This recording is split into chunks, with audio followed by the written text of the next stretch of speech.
It is a busy night here on Sports Central because now let's get to some breaking news from Manchester United. Now the club has confirmed that Ruud van Nistelrooy has indeed left the club following his spell as interim manager. Now Sonny, Ruud van Nistelrooy is at Carrington for us now. So look, of course it was his last game in charge, wasn't it, yesterday?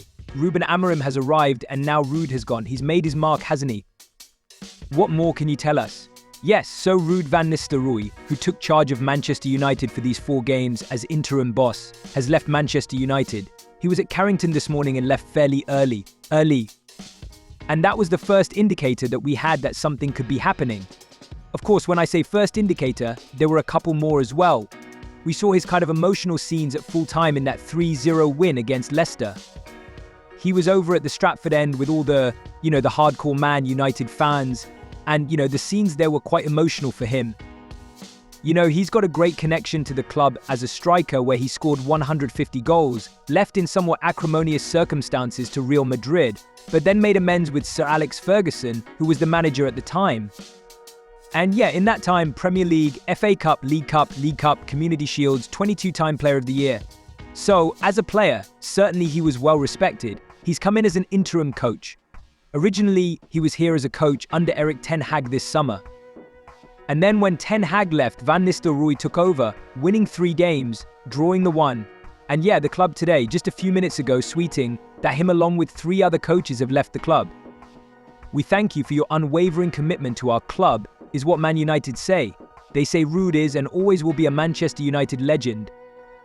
We are grateful for his contribution and the way in which he approached his role throughout his time with the club. He will always be welcome at Old Trafford. So Ruud van Nistelrooy leaves along with coaches René Hacker, Jelle ten Riewelaar and Pieter Moral. So, they've all departed and the club say they wish them well with their future. So Ruud van Nistelrooy, 150 goals in 219 games between 2001 and 2006. This interim spell as manager before Ruben Amorim comes in. But his time at Manchester United is now at an end. And perhaps we might see him back in a dugout soon. He was the PSV manager before coming into United as a coach. And he certainly has, well, if there was any acrimony in his departure, he certainly reignited all the love from Manchester United fans here. But his time at United is at an end. Yes, Sani, look, it looked like from his managerial notes yesterday and the program notes that it was a bit of a farewell from him. We heard early in the week though, didn't we, that the players wanted him to stay. So, it seems a strange turn of events. Yeah, on the one hand, yeah, you could say that. And perhaps one could argue that having Van Nistelrooy as some sort of link to United's heritage, and then that link to the players, and whether they'd want some sort of handover to the new manager, there's an argument you could have him there. But equally, Ruben Amorim, we know, is bringing in a host of coaches along with him. He's got good connections already as far as with the people he's been working with at the club already. We saw him hugging Omar Barada, who's one of the directors at the club, and meeting Dan Ashworth and Jason Wilcox today. So certainly there's a hierarchy around the club who clearly feel that they can do that handing over process that perhaps Van Nistelrooy could have done. So yeah, on the one hand, you could say it's a bit surprising that Van Nistelrooy is going on the other. You could say that Ruben Amorim is his own man and wants his own people in, and Van Nistelrooy isn't necessarily.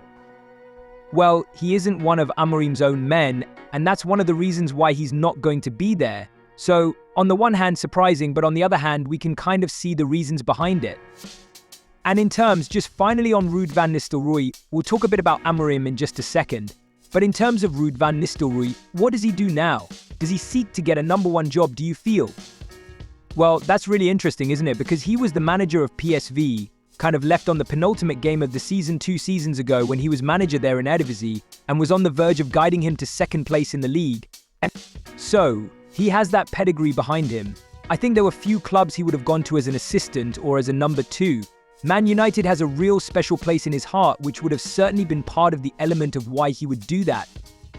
I mean, there'll be some United fans out there thinking, well, look at how well he's done as an interim manager here, winning those 3 games, the draw against Chelsea in the Premier League, and then the win yesterday.